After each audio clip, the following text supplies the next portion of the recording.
வணக்கம். நான் உங்கள் PKK in life designs with PKK.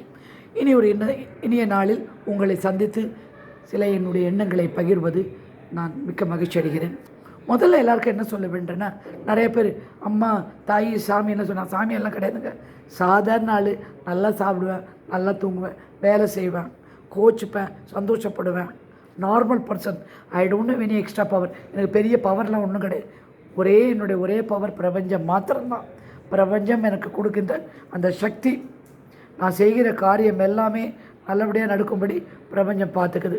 அது ஒன்று தான் என்கிட்ட இருக்கக்கூடிய. நான் சொன்னால் நிறைய பேர் கேட்குறாங்க, எல்லாரும் ஆச்சரியப்படுறாங்க. 13,000 ஃபாலோவர்ஸ். ஆமாம், 2 மாதத்தில் 13,000 ஃபாலோவர்ஸு. அவங்களுக்கு பிடிச்சிருக்கு, அவங்க ஃபாலோ பண்ணுறாங்க. அவங்களுக்கு பிடிச்சிருக்கு, அவங்க அது மாதிரி நடக்கிறாங்க. ஸோ இப்படிப்பட்ட இந்த பிரபஞ்சத்துக்கு இந்த ஒரு நிலைமை எனக்கு கொடுத்ததுக்கு ரொம்ப நன்றி. இப்போ நான் ஒரு கைண்ட் ஆஃப் 6 விதமான ரெஸ்ட்டை பற்றி உங்கள்கிட்ட பேசலான்னு இருக்கேன். முதல்ல மென்டல் ரெஸ்ட்டு. ஏன்னா எப்போவுமே அப்படியே செஞ்சு பண்ணி அப்படி இருக்க முடியாமல் இல்லாமல் வாரத்தில் ஒரு நாள் அந்த மைண்டை என்ன பண்ணுங்கள், ஆஃப் பண்ணிவிடுங்க. ஆஃப் பண்ணிவிட்டு என்ன பண்ணுறீங்க, ரிலாக்ஸ் பண்ணி சாப்பிட பார்த்து சந்தோஷப்பட்டு, வீட்டில் சின்ன தோட்டம் இருந்தால் அதை பார்த்து, பக்கத்தில் கோவில் இருந்தால் சும்மா போயிட்டு வந்து, எதை பற்றியுமே நினைக்காதீங்க. எல்லாம் நாளைக்கு சாமி பார்த்துக்கும் அப்படின்னு நினச்சிக்கோங்க. யூனிவர்ஸ் பார்த்துக்கும், சாமி பார்த்துக்கும். யூனிவர்ஸ், சாமி எல்லாம் ஒன்று தான். ஒரு சின்ன மெடிடேஷன் முடிஞ்சேன்னா 10 நிமிஷம் மெடிடேஷன். பெரிய மந்திரம்லாம் ஒன்றும் கிடையாது.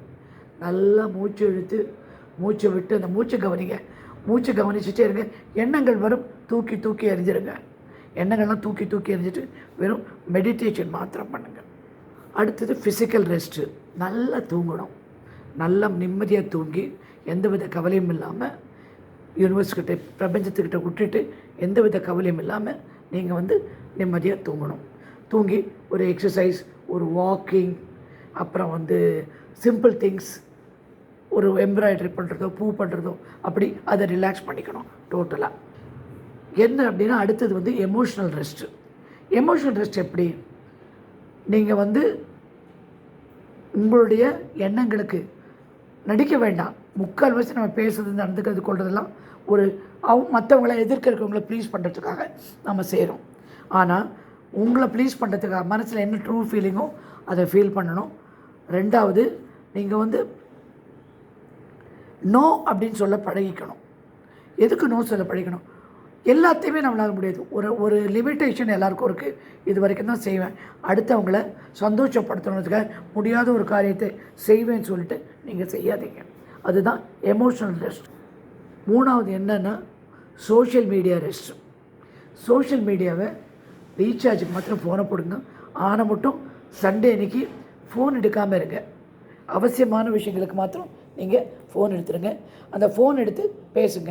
அம்மாட்ட பேசணும், முக்கியமாக ஒரு ஃப்ரெண்ட்கிட்ட ஒரு டிஸ்கஷன், அவ்வளோதான். அதுலேருந்து கொஞ்சம் கட் ஆஃப் பண்ணிட்டீங்கன்னா வாரத்தில் ஒரு நாள் கட் ஆஃப் பண்ணுங்கள். ஒன்றும் ஆக போகிறதில்ல. அது ஒரு ரிலாக்ஸேஷன் தான்.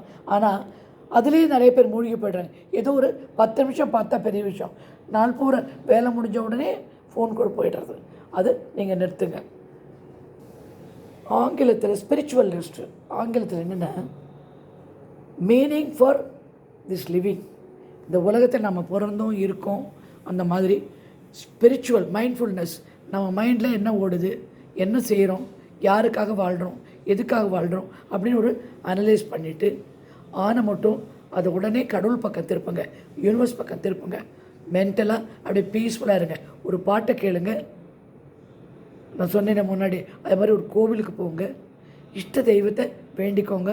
யூனிவர்ஸ் தான் பிடிக்குமா, யூனிவர்ஸை வேண்டிக்கோங்க. அந்த நேச்சர் இருக்குல்ல, இயற்கையை கொஞ்சம் பாருங்கள். கண்ணை திறந்து பக்கத்து விட்டு முருங்கை மரமாக இருந்தாலும் சரி, தென்னை மரமாக இருந்தாலும் சரி, அதை பார்த்து சந்தோஷப்படுங்க. அடிக்கிற காற்றுக்கு சந்தோஷப்படுங்க. இயற்கையோட உங்களை லேசாக சேர்த்துக்கிட்டிங்கன்னா, பாடுற குயில், அடிக்கிற காற்று, பறக்கிற பட்டாம்பூச்சி, இதெல்லாம் உங்களோட சேர்த்துக்கிட்டிங்கன்னா, அதை என்ஜாய் பண்ணிங்கன்னா அதுதான் ஸ்பிரிச்சுவல் ஜேர்னி. கடைசியாக எமோஷனல் ரெஸ்ட்டு, அதாவது சென்சரி ரெஸ்ட்டு.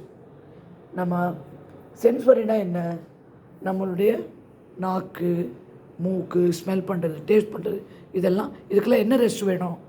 பிடிச்ச விஷயத்தை சாப்பிட்ணும், பிடிச்ச பூவை ஸ்மெல் பண்ணணும், பிடிச்ச விஷயங்களை விஷுவலைஸ் பண்ணணும். அப்படியே படுத்துக்கிட்டே சும்மா விஷுவலைஸ் பண்ணி பாருங்களேன். அதான் சென்ஸ்வரி. அப்படி ஃபீல் பண்ணுங்கள், அந்த எமோஷனை வரவழைங்க, சந்தோஷப்படுங்க. சின்ன சின்ன விஷயங்களுக்கெல்லாம் நீங்கள் என்றைக்கு சந்தோஷப்படுறீங்களோ, சின்ன சின்ன விஷயம்லாம் என்றைக்கு உங்களுக்கு ஒரு நல்லது நடந்ததுன்னா என்றைக்கு உங்களுக்கு கண்ணீர் வருதோ அன்றைக்கி தான் நீங்கள் பிரபஞ்சத்துக்கிட்ட ரொம்ப க்ளோஸ் ஆகி உங்களுக்கு வேணுங்கிறத நீங்கள் அடையிறதுக்கு எல்லா வாய்ப்பும் உண்டு. இந்த 6 விதமான ஸ்டெப்பை நீங்கள் ஃபாலோ பண்ணுங்கள். இனி ஒரு நல்ல செய்தியோடு உங்களை மீண்டும் சந்திக்கிறேன். வணக்கம்.